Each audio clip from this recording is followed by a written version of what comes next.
उधर यूक्रेन में चल रही जंग जितनी लंबी हो रही है, चीन की चिंताएं भी उतनी ही बढ़ रही हैं। रूस के सामने आने वाली हर परेशानी से चीन की टेंशन बढ़ने की कई वजह हैं। सबसे बड़ी वजह यह है कि चीन की फौज पीपल्स लिबरेशन आर्मी के पास ज्यादातर हथियार या तो रूस के ही हैं या फिर उनसे मिलते जुलते डिजाइन पर बनाए गए हैं। इसीलिए रूस की फौज को मिलने वाले झटके चीन की टेंशन बढ़ाने वाले हैं। आसमान से जमीन पर गिरने वाला रूस का हर प्लेन चीन को परेशान कर रहा है। यूक्रेन की फौज को मिलने वाली हर कामयाबी रूस की तरह चीन की भी चिंता बढ़ा रही। डर इस बात का है कि अगर इन्हीं हथियारों के साथ कल चीन ने ताइवान पर हमला किया तो अंजाम बुरा होगा। ताइवान पर तो अमेरिका और नेटो पहले ही चीन को चेतावनी दे चुके हैं। साफ कहा जा चुका है कि अगर ताइवान पर आक्रमण हुआ तो जवाब अमेरिका और नेटो की तरफ से दिया जाएगा। कीव पर कब्जे की कोशिश 40 दिन तक करने के बाद नाकाम होकर रूस की फौज ने अपनी दिशा ही बदल दी। लेकिन इस बात के दो मायने निकाले जा रहे हैं। पहला ये कि रूस की फौज को कीव में मुंह की खानी पड़ी और दूसरा ये कि ये जंग अब कई महीने खिंच सकती है। लेकिन दोनों ही सूरत में चीन के लिए परेशानियां कई गुना ज्यादा होने वाली हैं, जिसकी वजह केवल चीन और रूस की नजदीकियां नहीं है बल्कि चीन की अर्थव्यवस्था भी है। क्योंकि चीन की अर्थव्यवस्था केवल मैन्युफैक्चरिंग ही नहीं बल्कि बहुत कुछ ट्रेडिंग पर भी चलती है। मतलब ये कि दुनिया भर का सामान एक जगह से खरीद कर दूसरी जगह पर बेचना। लेकिन जंग की वजह से समुद्र के बहुत सारे रूट ठप पड़े हैं। इसका सीधा नुकसान चीन की अर्थव्यवस्था पर हो रहा है। मैन्युफैक्चरिंग का बहुत बड़ा हब होने के कारण भी चीन के लिए सप्लाई रूट बहुत अहम। समुद्र के रास्ते चीन के लिए दुनिया भर में फैले अपने ग्राहकों तक माल पहुंचाना मुश्किल हो रहा है। जैसे जैसे जंग लंबी होती जाएगी, चीन के लिए ये मुश्किलें उसके गले की फांस बनती जाएंगी। इसके अलावा भारत की तरह चीन भी अपनी ऊर्जा की जरूरतों के लिए, मतलब पेट्रोल या डीजल के लिए आत्मनिर्भर नहीं है और जंग की वजह से कच्चे तेल की कीमतें आसमान छू रही हैं, जिसका सीधा असर चीन की अर्थव्यवस्था पर भी हो रहा है। सबसे बड़ी बात यह कि चीन की अर्थव्यवस्था में चाहे मैन्युफैक्चरिंग हो या ट्रेडिंग हो, कीमत कम होने की वजह से ही चीन दुनिया पर दबदबा बनाता रहा है। लेकिन कीमतें बढ़ने के बाद चीन के लिए बाजार में टिके रहना भी मुश्किल हो सकता है। अमेरिका के लिए खतरा बहुत बड़ा है। अमेरिका में जॉइंट चीफ्स ऑफ स्टाफ का चेयरमैन राष्ट्रपति का मुख्य मिलिट्री एडवाइजर होता है। ऐसे में बात जब अमेरिका के टॉप जनरल के मुंह से निकली हो तो वो हल्के में कतई नहीं ली जा सकती। अमेरिका के सबसे बड़े जनरल ने उसे चीन की सेना से बच के रहने की चेतावनी दी और दो टूक कहा कि चीन और रूस मिले हुए हैं और दोनों का लक्ष्य एक ही है, और वो है अमेरिका को चुनौती देना। चीन की सेना ने बीते कुछ वक्त में जिस तरह से खुद को आधुनिक बनाया है, खास तौर पर उसकी नेवी ने अपनी जो ताकत बढ़ाई है, उसने अमेरिका के माथे पर चिंता की लकीरें खींची हुई हैं। क्योंकि नौसेना की ताकत वो हथियार है जो अमेरिका और चीन में जंग छिड़ने पर चीन का पलड़ा भारी कर सकती है। इसकी वजह यह है कि दोनों देशों के बीच में बस प्रशांत महासागर है, मतलब सिर्फ और सिर्फ पानी ही है। यानी अगर युद्ध हुआ तो पानी और आसमान में ही लड़ा जाएगा। ताजा हालात को देखते हुए अमेरिका के रक्षा विशेषज्ञों का भी मानना है कि चीन अमेरिका से जंग लड़ने की तैयारी कर रहा है और इसके लिए वो डबल गेम खेल रहा है। मतलब एक तरफ वो यूक्रेन में छिड़ी जंग के बीच अच्छा दिखने की कोशिश कर रहा है ताकि यूरोपीय देशों के साथ उसके व्यापार पर कोई आंच ना आए, लेकिन अंदर खाने वो रूस को पूरा समर्थन दे रहा है। रक्षा विशेषज्ञों का मानना है कि ऐसा चीन इसलिए कर रहा है कि जिस दिन वो अमेरिका पर हमला बोले उस दिन रूस उसके कंधे पर हाथ रखकर खड़ा हो। असल में अमेरिका और चीन के बीच फसाद की जड़ है ताइवान, जिसे चीन अपना हिस्सा मानता है। और अमेरिका में एक कानून है जो कहता है कि ताइवान पर हमले की सूरत में अमेरिका को ताइवान की मदद करनी ही होगी। यही वजह है कि जैसे ही अमेरिकी संसद के निचले सदन की स्पीकर के ताइवान की यात्रा करने की खबरें आईं, चीन तिलमिला गया और उसने अमेरिका को तुरंत यह दौरा रद्द करने की धमकी दे डाली। जबकि अमेरिका और ताइवान की तरफ से अमेरिकी स्पीकर नैन्सी पेलोसी के ताइवान की यात्रा का कोई आधिकारिक ऐलान नहीं हुआ है। बस ऐसी खबरें हैं कि वो रविवार को जापान के दौरे के बाद ताइवान की राजधानी ताइपे पहुंच सकती हैं। लेकिन चीन इतनी बुरी तरह बौखला गया कि उसने सीधी चेतावनी दी कि अगर अमेरिकी संसद के निचले सदन की स्पीकर नैन्सी पेलोसी ताइवान गई तो अंजाम अच्छा नहीं होगा और उसके लिए अकेला अमेरिका ही जिम्मेदार होगा। बल्कि ताइवान और अमेरिका दोनों को धमकाने के लिए चीन ने एक बार फिर ताइवान के हवाई क्षेत्र में घुसपैठ कर दी। चीन के सरकारी अखबार द ग्लोबल टाइम्स ने बताया कि चीन की सेना के 4 विमान ताइवान में घुसे। हालांकि कुछ पश्चिमी अधिकारियों का ये मानना है कि इस युद्ध में रूस का साथ देने के पीछे भी चीन की एक और गहरी चाल है और वो इस युद्ध में रूस का साथ देने के बहाने न सिर्फ यूक्रेन बल्कि रूस, बेलारूस, पोलैंड की भी जासूसी कर रहा है। और चीन के हैकर्स इन देशों के सैन्य नेटवर्क पर भी साइबर हमले करके जरूरी जानकारी जुटा रहे हैं और रूस, बेलारूस और पोलैंड की सरकार इन साइबर हमलों को यूक्रेन की तरफ से किए गए हमले समझ रही है। लेकिन चीन इस युद्ध में साथ देने के बहाने अपनी खतरनाक चाल को अंजाम देने की साजिश में जुटा हुआ है। वहीं यूक्रेन से एक और बड़ी खबर निकलकर सामने आ रही है। 44 दिन आज हो चले हैं इस युद्ध के। अमेरिका ने यूक्रेन को युद्ध के लिए 25,000 एंटी एयरक्राफ्ट मिसाइल भेजी हैं। बताया गया है कि इन एंटी एयरक्राफ्ट मिसाइलों की मदद से कीव पर होने वाले संभावित हमले में यूक्रेन को बचाने के लिए काफी मदद मिलेगी और हवा से होने वाले हमलों में रूस को जवाब दिया जा सकेगा। खबर है कि इन मिसाइलों के साथ साथ अमेरिका और उसके सहयोगी देशों में यूक्रेन को 60,000 से भी ज्यादा टैंक सिस्टम भी भेजे हैं। ब्रिटेन ने दावा किया कि अगर यूक्रेन को सही हथियार मिले तो वो रूस की सेना को पछाड़ सकता है। ब्रिटेन का यह दावा ऐसे वक्त में सामने आया जब यूक्रेन के विदेश मंत्री ने नेटो देशों से केवल और केवल हथियार मांगे और अपनी सेना और देश के नागरिकों की पीठ थपथपाई। उन्होंने दुनिया के सामने शान से कहा कि यूक्रेन की आर्मी और लोगों ने दिखा दिया कि जंग कैसे लड़ी जाती है। In the recent weeks, Ukrainian army and the entire Ukrainian nation has demonstrated that we know how to fight. केवल यूक्रेन के विदेश मंत्री ही नहीं बल्कि ब्रिटेन ने भी वहां की सेना की वाहवाही की। उसने तो ये तक दावा कर दिया कि अगर यूक्रेन को सही हथियार मिले तो वो रूस की सेना का घमंड तोड़ सकता है। मतलब ये कि ब्रिटेन ये कहना चाहता है कि हथियार मिलते ही यूक्रेन की सेना रूस के सैनिकों को उनकी नानी याद दिला देगी। खबर है कि ब्रिटेन के खुफिया विभाग ने कहा कि लंबे युद्ध की वजह से रूस के सैनिक थक चुके हैं, जबकि यूक्रेन की सेना का जोश हाई है और उनकी मदद करने का ये सही वक्त है। दरअसल रूस की ताकतवर सेना का सामना जिस तरह यूक्रेन के सैनिकों ने किया, उससे पूरी दुनिया में यूक्रेन के सैनिकों की तारीफ हो रही है। वैसे ये बात किसी से नहीं छिपी कि यूक्रेन अब तक इस जंग में इसलिए खड़ा है क्योंकि पश्चिमी देशों से उसे हथियार मिलते रहे। लेकिन जैसे जैसे दिन बीते हथियारों की जरूरत बढ़ती गई। कहा जा रहा है कि ब्रिटेन ने इसीलिए यूक्रेन को ज्यादा ताकतवर हथियार देने की हिमायत की। ज़ेलेंस्की ने भी पश्चिमी देशों से ऐसी ही अपील की थी और दलील दी थी कि पुतिन की सेना यूक्रेन के पूर्वी हिस्से को उससे अलग करने की चाल चल रही। उन्होंने दावा किया था कि रूस की आर्मी लुहांस्क और डोनेत्स्क की ओर बढ़ रही है, जिसे रोकने के लिए उन्हें पश्चिमी देशों के हथियारों की जरूरत है। Треба сказати про якусь іншу країну. Я кажу про якусь іншу країну. Якщо це війна, то я називаю її війною.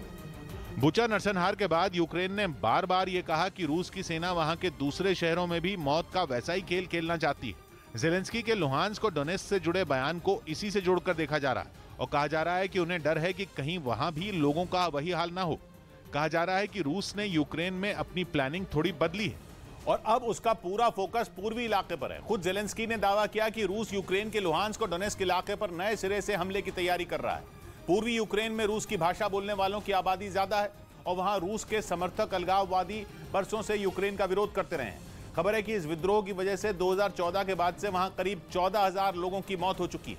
खबर है कि इसीलिए पुतिन की सेना का ध्यान इस इलाके पर है, लेकिन हमले से पहले वो एक छोटा सा ब्रेक ले सकती है और हथियारों और सेना को फिर एकजुट करके आगे बढ़ सकती है। पश्चिमी देश कह रहे हैं कि इसमें कई हफ्ते लग सकते हैं क्योंकि यूक्रेन में जंग लड़ रहे करीब 1/3 सैनिक आगे की जंग लड़ने की हालत में नहीं है। यूक्रेन में रूस के जंगी जहाज बड़े पैमाने पर तबाही मचा रहे हैं। रूस के सुखोई 34 का एक वीडियो सामने आया जिसमें सुखोई शोले बरसाता हुआ आगे बढ़ता दिखा और दावा है कि यह वीडियो पूर्वी यूक्रेन के डोनेत्स्क प्रांत का है। सोशल मीडिया पर यह वीडियो यूक्रेन से ही किसी ने इंटरनेट पर डाला जो थोड़ी ही देर में वायरल हो गया। सुखोई 34 आग बरसाता हुआ आगे बढ़ता हुआ दिखने लगा। वीडियो कुछ सेकंड का ही है। शोले बरसाने के बाद सुखोई आगे बढ़ गया, लेकिन वीडियो देखकर ऐसा लगा कि जैसे ये वीडियो किसी ने अपने घर की बालकनी से ही रिकॉर्ड किया। मतलब साफ है कि रूस के फाइटर जेट यूक्रेन में बेहद कम ऊंचाई पर उड़ान भर रहे हैं। सुखोई 34 रूस का अब तक का सबसे आधुनिक और सबसे नया फाइटर जेट है। आग के जो शोले छोड़ता हुआ सुखोई दिखा, उन्हें तकनीकी भाषा में थर्मल फ्लेयर्स कहा जाता है, जिसका मकसद दुश्मन की मिसाइल को चकमा देना होता है। फाइटर जेट उड़ा रहे पायलट को जैसे ही भनक भी लगती है कि कोई मिसाइल उसके जेट को निशाना बना सकती है, वो तुरंत थर्मल फ्लेयर हवा में छोड़ देता है। ये आग के शोले मिसाइल को भटका सकते हैं क्योंकि कोई भी मिसाइल आमतौर पर गर्मी की तरफ जाती है और उसी का पीछा करती है। जैसे ही बेहद ऊंचे तापमान वाली तरंगे फाइटर जेट से निकलती हैं, मिसाइल फाइटर जेट की जगह उन तरंगों के पीछे जाने लगती है और फाइटर बचने में कामयाब हो जाता है। जिस सुखोई 34 का वीडियो सामने आया उसमें खास तौर पर मिसाइल के हमलों को नाकाम करने की क्षमता है। सुखोई 34 फाइटर जेट की कीमत $36 मिलियन यानी भारतीय रुपयों में करीब $250 करोड़ बताई जाती है। यूक्रेन में चल रही जंग में रूस के फाइटर जेट का सामना दुनिया के सबसे मजबूत एयर डिफेंस सिस्टम से भी हो रहा है। इनमें सोवियत संघ के दौर में रूस का ही बनाया हुआ S-300 मिसाइल सिस्टम भी शामिल है। इसके अलावा जैवलिन, स्ट्रिंगर्स और स्टार स्ट्रीक जैसी मिसाइलें भी यूक्रेन के पास अलग अलग मुल्कों से पहुंच चुकी हैं, जिनके निशाने पर रूस के जंगी जहाज हैं। इन मिसाइलों से रूस को खतरा ज्यादा इसलिए भी है क्योंकि यूक्रेन के ऑपरेशन के लिए उसके फाइटर जेट काफी कम ऊंचाई पर उड़ान भरने के लिए मजबूर है। इसीलिए रूस सुखोई 34 का बड़े पैमाने पर इस्तेमाल कर रहा है ताकि मिसाइलों से बचते हुए अपने निशाने पर सटीक हमले कर सके। और युद्ध के बीच यूक्रेन की सेना ने बड़ा दावा किया है। यूक्रेन की सेना के मुताबिक रूस मारिउपोल शहर पर कब्जे की तैयारी कर रहा है और उसके लिए वो अपनी सेना को एकजुट करने में लगा हुआ है और इस बार वो और भीषण तरीके से मारिउपोल में धमाके करने की कोशिश में है। तो इसके लिए वो भीषण तैयारी भी कर रहा है और ज्यादा सैनिक मारिउपोल की तरफ अब धीरे धीरे आगे बढ़ रहे हैं। इसके लिए हथियार भी जुटाए जा रहे हैं ताकि पूरे बल के साथ अब मारिउपोल पर कब्जा किया जा सके। रूस की भारी भरकम सेना से लड़ रहे यूक्रेन ने एक बार फिर नेटो देशों से हथियार मांगे। जेलेंस्की ने यह पहली बार नहीं किया। 24 फरवरी के बाद से वो लगातार नेटो देशों के आगे गिड़गिड़ा रहे हैं और एक बार फिर उन्होंने वही किया। जंग के बीच यूक्रेन के विदेश मंत्री दिमित्रो कुलेबा बेल्जियम की राजधानी ब्रसल्स पहुंचे, जहां नेटो देशों के विदेश मंत्रियों के साथ उनकी बैठक हुई, जिसके बाद उन्होंने दो टूक कहा कि इस समय यूक्रेन को जो 3 चीजें चाहिए वो हैं हथियार, हथियार और सिर्फ हथियार। There's only 3 items on it. It's weapons, weapons and weapons.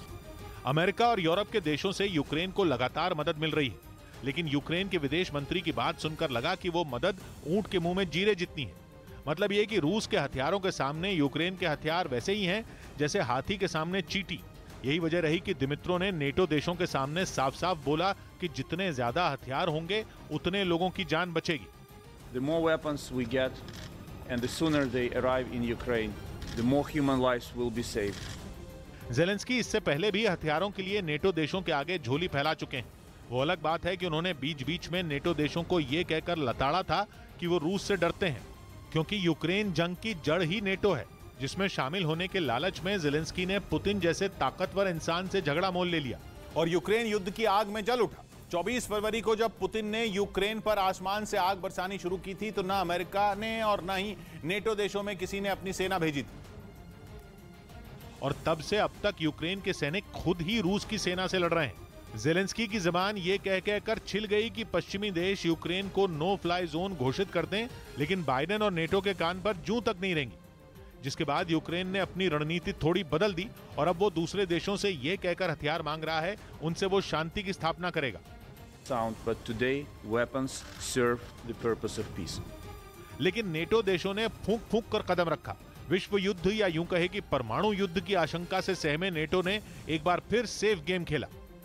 We are providing support, but at the same time working hard to prevent escalation of the conflict. कहा जा रहा है कि यूक्रेन के विदेश मंत्री ने खास तौर पर जर्मनी से मदद मांगी। उन्होंने जर्मनी से कहा कि वो यूक्रेन को हथियार देने के काम में तेजी लाए, क्योंकि बर्लिन के पास तो वक्त ही वक्त है, लेकिन कीव के पास नहीं। माना जा रहा है कि यूक्रेन ने खास तौर पर जर्मनी का नाम इसलिए लिया क्योंकि उसने संकेत दिए थे कि वो रूस के साथ संबंध बनाए रखने के पक्ष में है।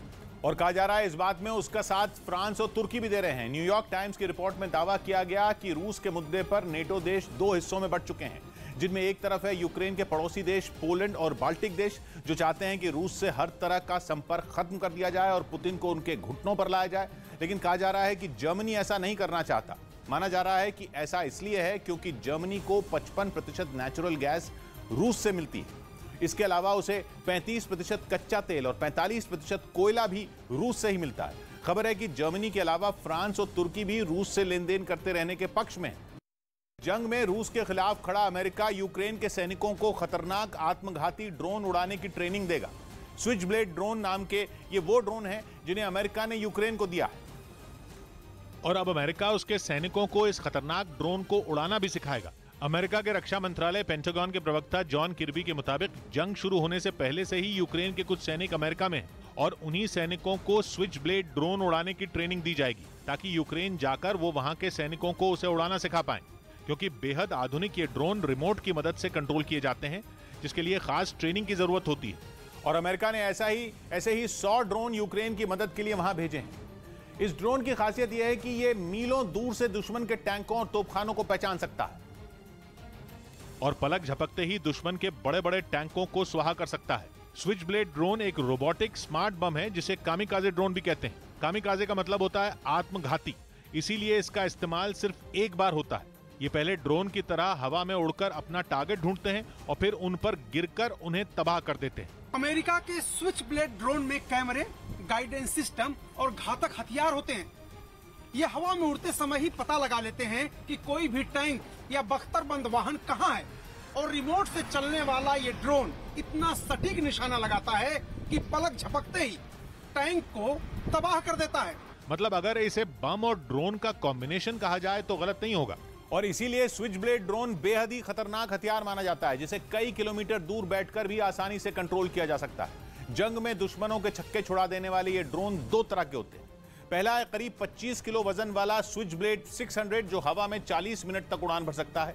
ये ड्रोन 40 किलोमीटर की दूरी पर मौजूद दुश्मन पर 185 किलोमीटर प्रति घंटा की रफ्तार से गिरता है और विस्फोट से उसे उड़ा देता है। जबकि दूसरा है स्विच ब्लेड 300, जिसका वजन सिर्फ 2.5 किलो होता है और यह करीब 15 मिनट तक आसमान में उड़ान भर सकता है। महज 20 इंच की लंबाई वाले इस ड्रोन को कहीं भी आसानी से ले जाया जा सकता है और यह 10 किलोमीटर दूर मौजूद दुश्मन को पल भर में ढेर कर सकता है।